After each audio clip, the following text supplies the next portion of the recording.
방학 동안에 아마 비도 많이 오고 날씨도 덥고 해서 여러분들이 어려운 사역을 하셨을 텐데요. 그래도 하나님께서 여러분에게 건강을 주셔서 다시 수업에 임할 수 있도록 하신 것 너무 감사드립니다.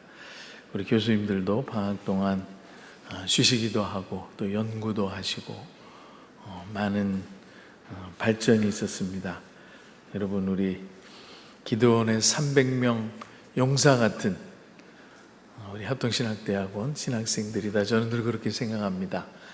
3만 명보다 큰 우리 300명의 합신 신학생들이 한국교회를 얼마든지 변화시킬 수 있다. 저는 믿고 여러분들을 진정으로 사랑합니다. 오늘 좀 심각한 말씀이죠. 여러분, 아닥사스 왕 제20년에 수상궁에 있던 느헤미야에게 일어났던 일입니다. 지난주가 이제 8.15였었는데요. 8월 15일 날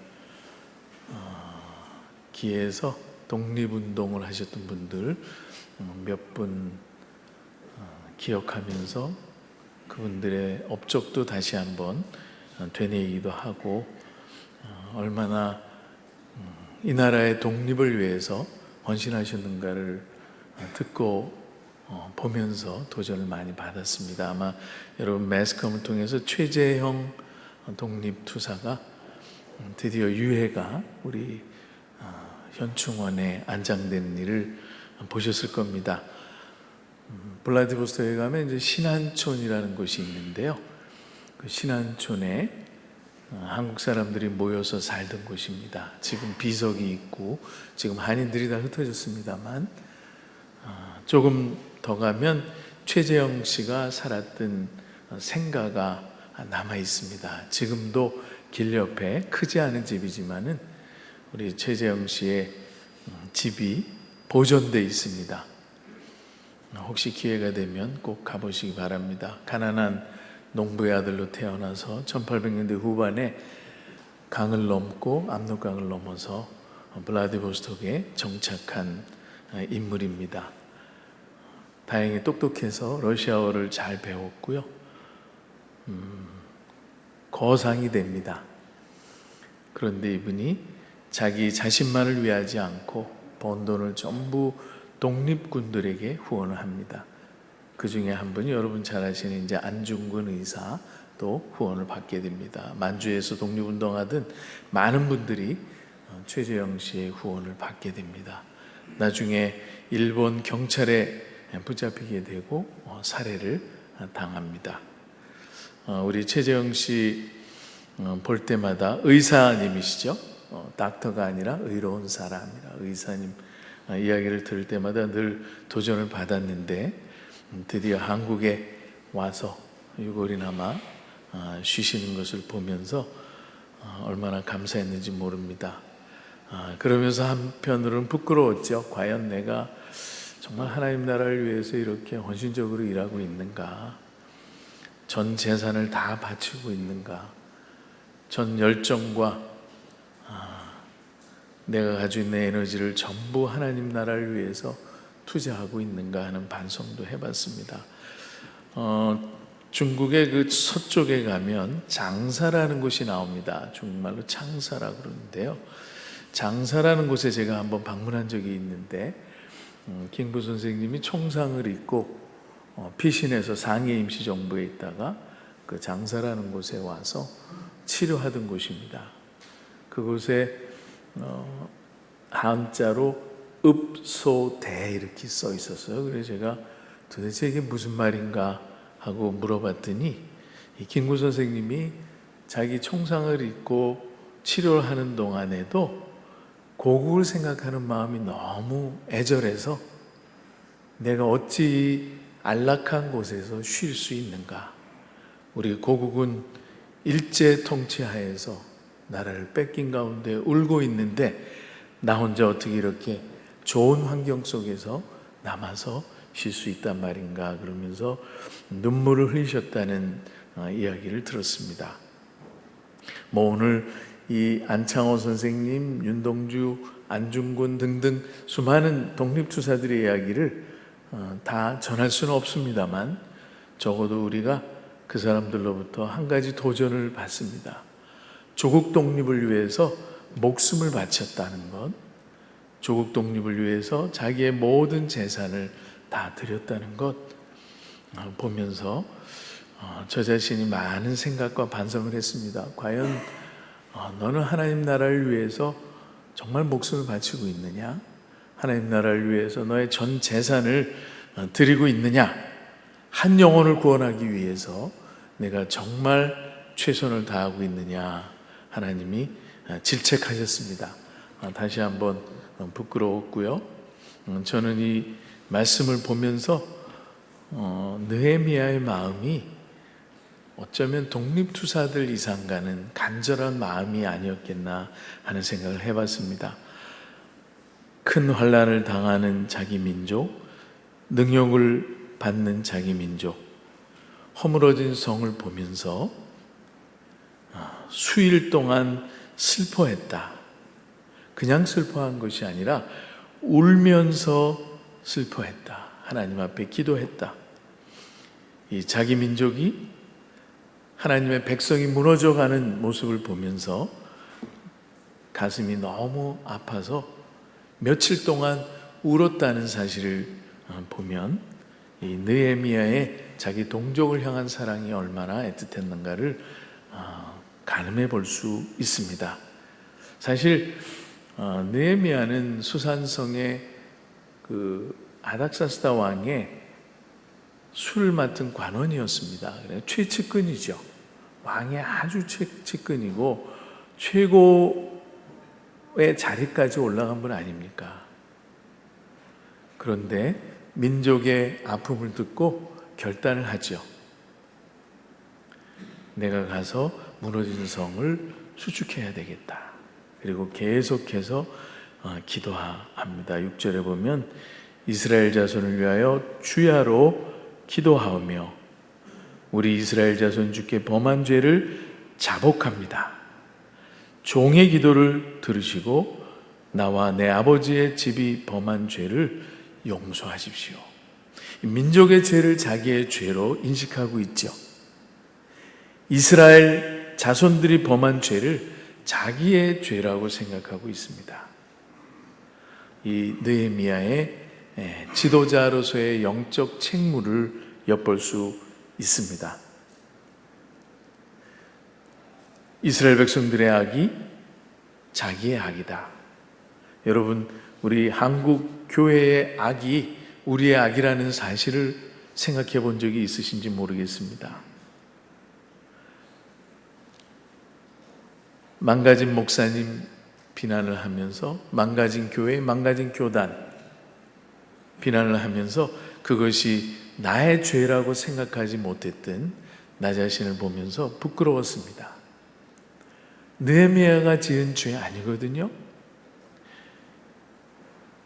성은 무너져 있고 백성들은 능욕을 당하는데 이것이 이스라엘 백성들의 조상들의 죄라는 사실을 누구보다 정확히 잘 알고 있던 느헤미야가 이 모든 결과를 자기의 죄라고, 자기의 허물이라고 고백하고 있는 모습을 보면서 저 자신이 많이 부끄러웠습니다. 너는 과연 이 민족의 수많은 죄와 잘못에 대해서는 늘 지적해 오면서 그것이 너의 죄라는 생각은 한 번도 해본 적이 없느냐?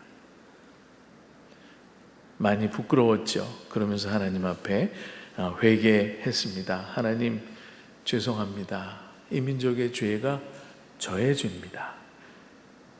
이북에 있는 우리 형제들의 죄가 저의 죄입니다. 김정은을 비난하고 이북의 지도자들을 비난은 했지만 그들의 죄가 나의 죄라는 생각은 한 번도 해본 적이 없었죠. 느헤미야는 조상들의 모든 죄를 자기의 죄라고 고백합니다. 자기 민족과 철저한 연합을, 철저한 일치를 이루고 있는 느헤미야의 태도를 맛볼 수 있죠. 민족을 위해서 기도하고 거기서 끝난 것이 아닙니다. 이 민족을 어떻게 회복시킬 것인가를 고민하기 시작하죠. 그리고 나서 2장에 보면 수심이 가득해 있었다.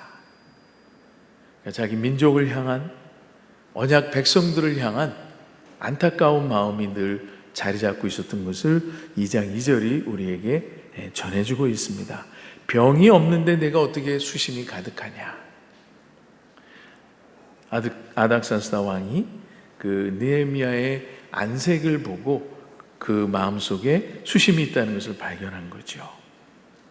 그때 그 말을 듣는 순간 2절 하반절에 보면 내가 크게 두려워하였다 그렇게 기록되어 있습니다. 이 두려움은 단지 왕의 신하로서 근심을 갖고 왕 앞에 섰다는 두려움, 그 이상의 두려움일 겁니다. 왜냐하면 여러분 아시는 대로 에스라서에 보면 아닥사스다 왕 초기에 이 성 건축하는 것을 금지시켰거든요. 그런데 느헤미야는 성을 재건해야 되겠다고 마음속에 결심을 하고 기도를 시작했습니다. 다시 말하면 왕의 뜻과 자기의 뜻이 상충되는 거죠. 아닥사스 왕 초기에 금지시켰던 그 일을 내가 수행하려면 얼마나 두렵겠습니까? 아마 이 두려움은 그런 두려움이 아닐까 저는 생각해 봤습니다. 그때 왕이 묻습니다. 무엇을 원하느냐? 그때 역시 하늘의 하나님께 묵도하고 라고 표현되어 있습니다. 두려운 마음 있지만은 하늘의 하나님을 의지하고 용기를 내서 자기의 소원을 이야기하는 거죠. 5절에 나와 있는 소원은 다름이 아니라 성을 건축하는 일이었습니다. 성을 건축하게 하시옵소서. 아닥사스 왕의 마음을 하나님께서 움직이십니다. 놀라운 일이죠. 고레스의 마음을 움직이셨던 하나님께서 이제는 아닥사스다 왕의 마음을 움직이십니다. 물론 역사의 주관자이신 하나님의 도우심과 계획이 없이는 이 일이 진행될 수 없었습니다. 그러나 역시 느헤미야라는 한 인물을 통해서 하나님께서 그의 소원을 이루어 가십니다. 하나님께서 우리 안에 소원을 두시고 그의 뜻을 이루신다는 말이 있듯이 드디어 왕의 후원을 받고 성을 다시 한번 일으켜 세우는 계획을 수행하게 됩니다. 도착하자마자 2장 19절 보면 산발락과 도비야와 게셈이 방해를 하기 시작합니다. 그럴 때 그가 20절에 보면 이렇게 그들에게 대답을 합니다. 내가 그들에게 대답하여 이르되 하늘의 하나님이 우리를 형통하게 하시리라. 강력한 반대가 있었지만은 현지에 있던 산발락과 도비야와 게셈, 북쪽과 동쪽과 서쪽을 둘러싸고 있는 족속들입니다. 뺑 둘러싼 족속들이 방해를 하기 시작합니다. 그때 느헤미야의 마음속에 한 가지 확신이 있었습니다. 하나님께서 우리를 형통케 하실 것이다. 그리고 성을 쌓기 시작합니다. 여러분 잘 아시는 대로 중간 정도까지 쌓았을 때 4장에 가면 성을 건축하여 전부가 연결되고 높이가 절반에 이르렀을 때 그때는 더 완강한 저항이 일어나기 시작합니다. 4장 7절에 보니까 산발랏 도비야 아라비아 사람들 뿐만 아니라 암몬과 아스돗 사람들, 한마디로 이야기하면 이스라엘 근방의 모든 족속들이 힘을 모아서 반대하기 시작합니다.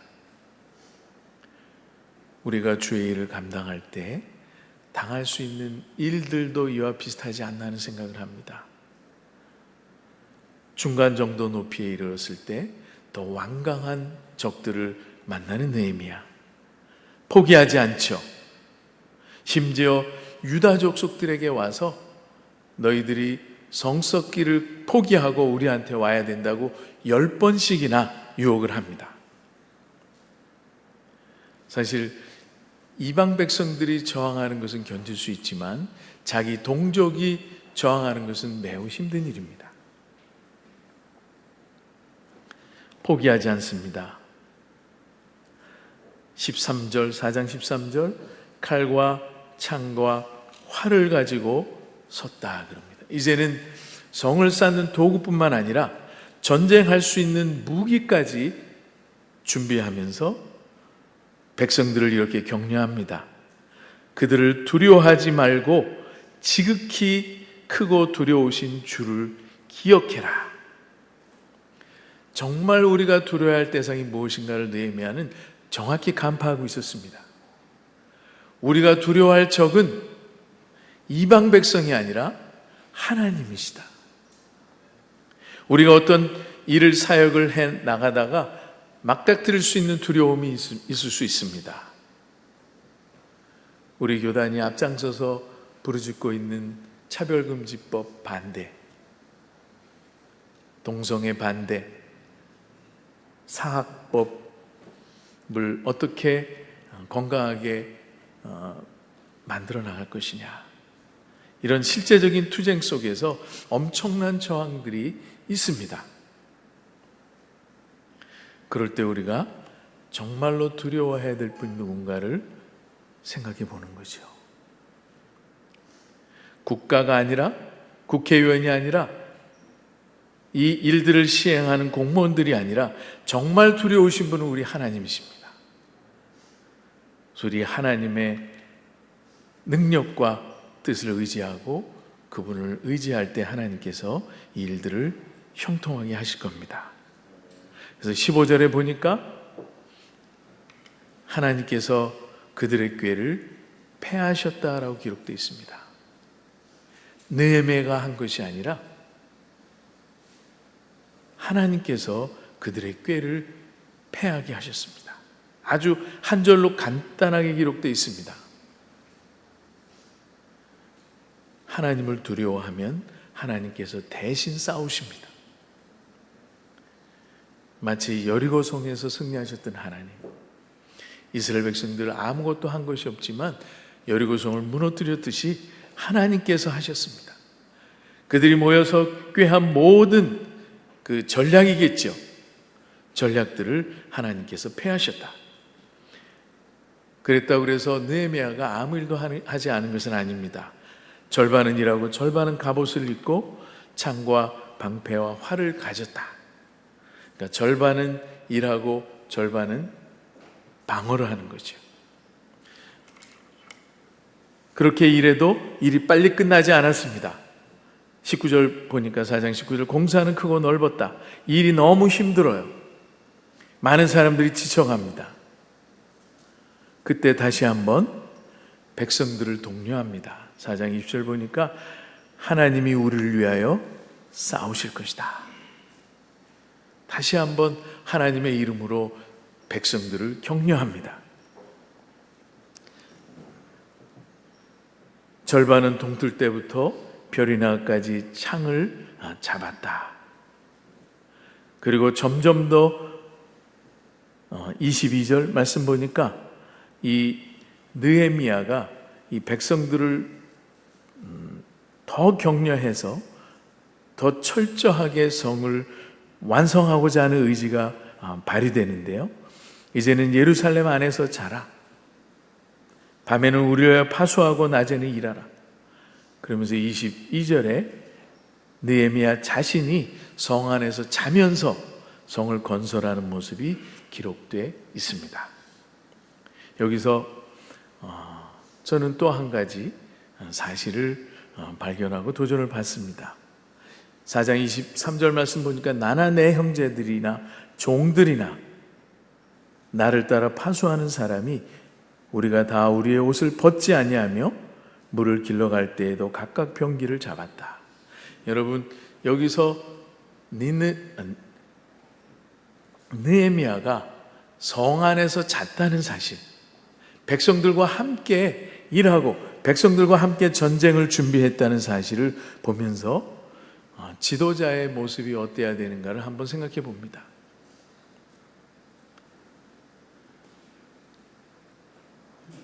주의 종들을 파송할 뿐 아니라 자기가 현장에 가서 그들과 함께 먹고 자면서 성을 쌓았던 이 신실한 종, 심지어 총독의 녹을 요구하지 아니하였다 그럽니다.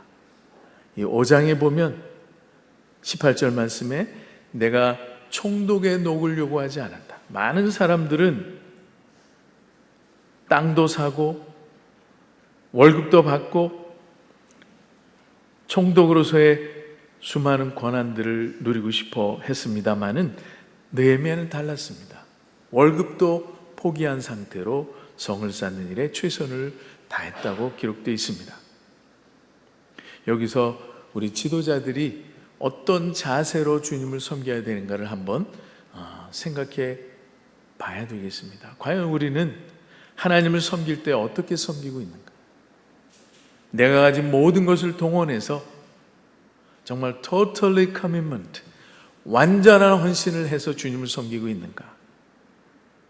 아니면 예수 그리스도의 말씀처럼 사꾼이 되어서 주님을 섬기고 있는가?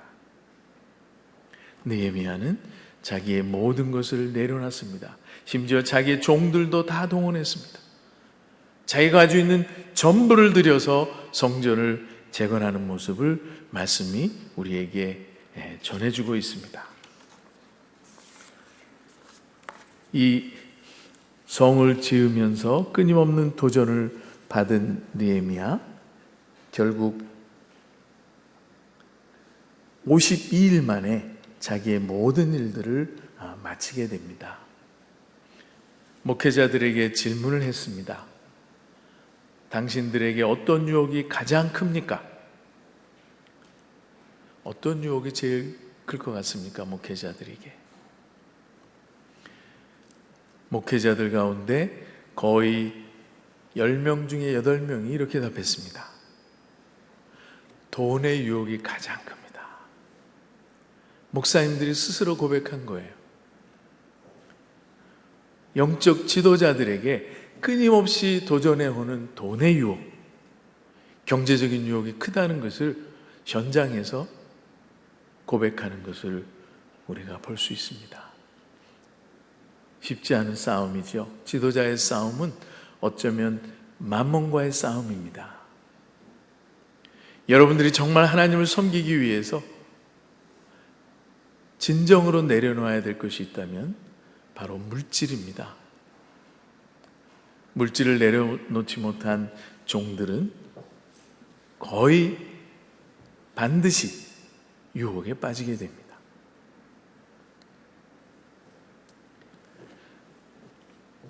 느헤미야의 전적인 헌신이 우리에게 좋은 귀감이 된다고 생각합니다. 이게 성을 지은 마지막 단계에 가서는 정말 엄청난 그 오해가 있는 것을 말씀이 기록해 주는데요. 여러분 여기 보면 나중에는 내가 왕이 되려 하는구나. 엄청난 오해죠. 느헤미야가 무슨 왕이 될 마음이 있어요? 전혀 그런 마음 없습니다. 자기 전 재산을 들여서 자기의 모든 것들을 들여서 성을 재건한 사람이 무슨 왕에 대한 욕심이 있겠습니까? 오해지요. 여러분 주의 일을 하다 보면 이런 오해도 받을 수 있습니다. 거짓 선지자들이 거짓 예언을 했습니다. 뇌물을 줘서 선지자들을 6장 14절 보면 많은 선지자들을 통해서 거짓 예언을 하게 했습니다. 비방을 하게 하고 두렵게 했습니다. 그러나 마침내 완성해냈습니다. 저는 이 느헤미야를 공부하면서 많은 도전을 받았습니다. 우리 한국교회가 죄송합니다만 모든 종교 가운데 거의 가장 낮은 호감을 갖고 있다는 것, 23년도 한국 기독교 분석 리포트 2023 한국인의 종교생활과 의식조사라는 곳에서 이 통계를 보고 사실은 마음이 많이 아팠습니다.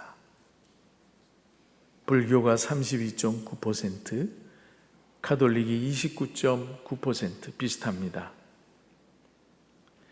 개신교가 6.8%.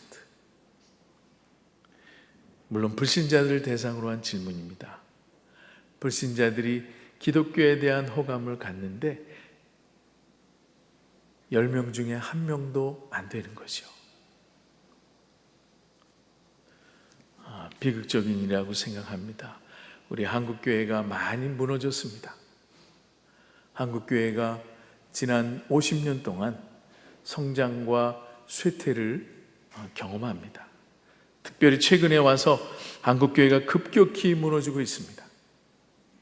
이 무너져가는 한국교회를 우리가 세워야 됩니다. 우리 합동신학대학원 300명의 용사들이 일으켜 세워야 됩니다. 그러려면 느헤미야 같은 성실함이 있어야 될 것입니다. 민족을 위해서 무릎 꿇어 기도해야 됩니다. 민족을 위해서 자기 안일한 삶을 포기해야 됩니다. 왕궁에서 평생 편안하게 살 수 있는 느헤미야가 민족의 아픔을 보고 뛰어들었습니다. 수산에서 예루살렘까지 오는데 적어도 4개월이 걸립니다. 4개월 동안 강도의 위험과 사막의 위험과 수많은 위험을 무릅쓰고 자기 고향 아닌 고향에 와서 성을 세웁니다. 적을 만날 수 있습니다. 합동신학대학원 대학교, 너희들만 진리를 부르짖는 학교냐? 잘난 체 하지 말아라. 너희 신학만 절대적인 신학이냐? 개혁신학만 신학이냐?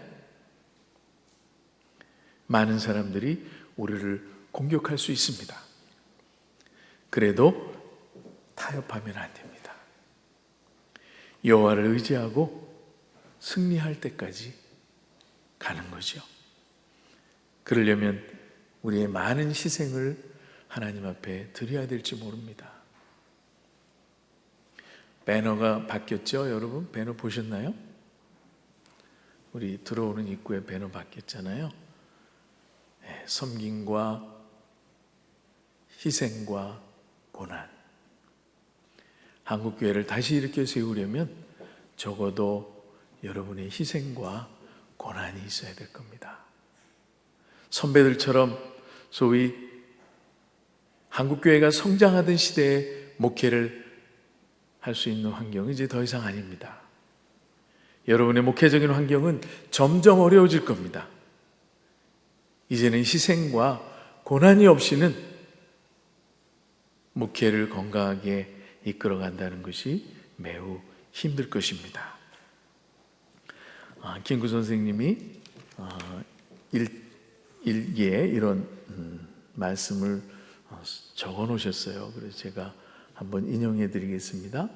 처음에 내 생명을 묻던 놈이 밤이 새도록 쉬지 않는 것을 보고 나는 그놈들이 어떻게 제 나라의 일에 충성된 것인가를 알았다.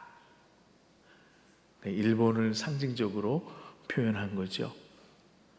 밤새도록 쉬지 않고 대한민국을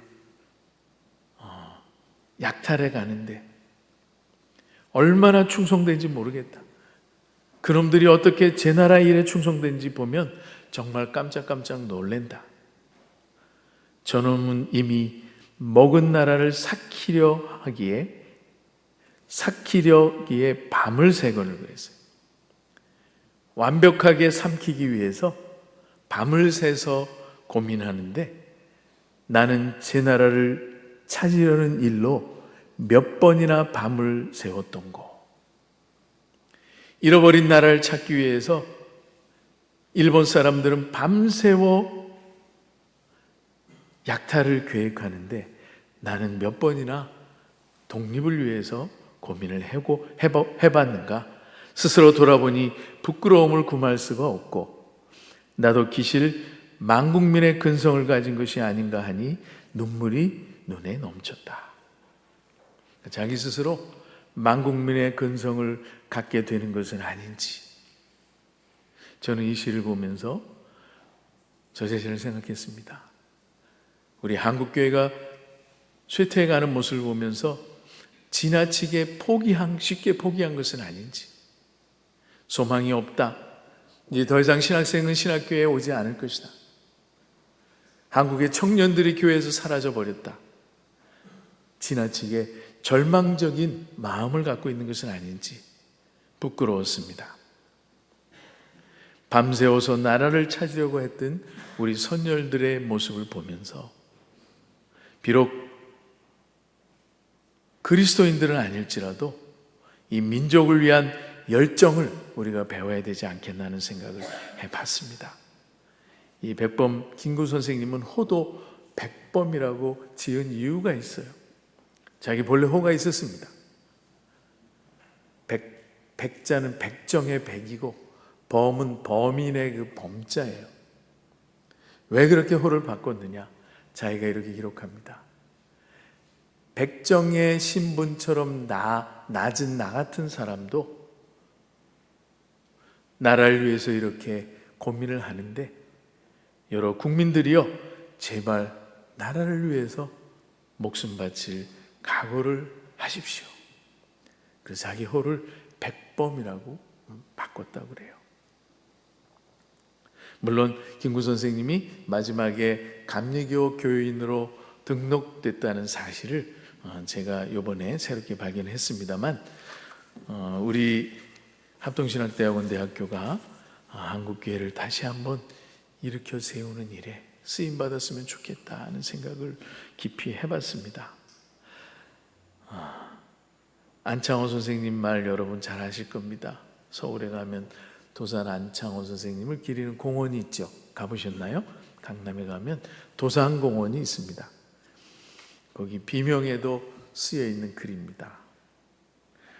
우리 가운데 인물이 없는 것은 인물이 되려는 마음 먹고 힘쓰는 사람이 없는 까닭이요, 인물이 없다고 한탄하는 그 사람 자신이 왜 인물 될 공부를 아니하는 것이요.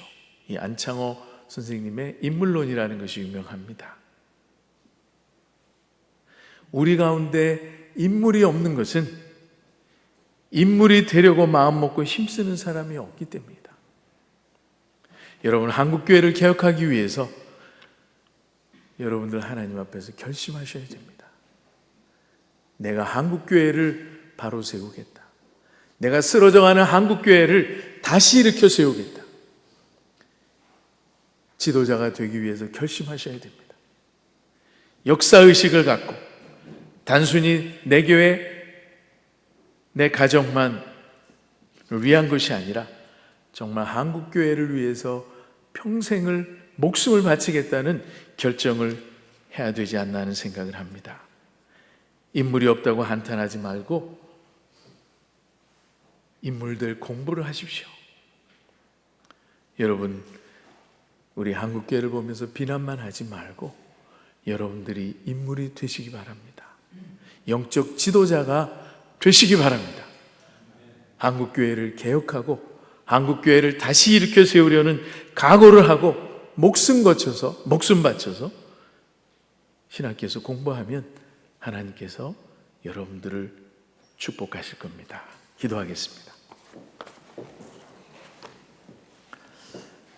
하나님 아버지, 느헤미야가 민족을 생각하며 안일한 자리를 떠나 힘들고 어려운 현장으로 향했듯이 우리도 안일한 자리에 앉아있지 말게 하시고 하나님께서 필요로 하는 곳으로 가서 목숨 바쳐 일할 수 있는 학우들 될 수 있도록 축복하시기 원합니다. 아버지 하나님, 시대가 어둡습니다. 한국교회가 쇠퇴해가고 있습니다. 보고만 있지 말게 하시고 남탓만 하지 말게 하시고 우리가 지도자가 되어 한국교회를 다시 한번 일으켜 세우는 일에 쓰임받는 복된 사역자들 다 될 수 있도록 우리를 축복하여 주시옵소서. 예수님 이름으로 기도합니다. 아멘.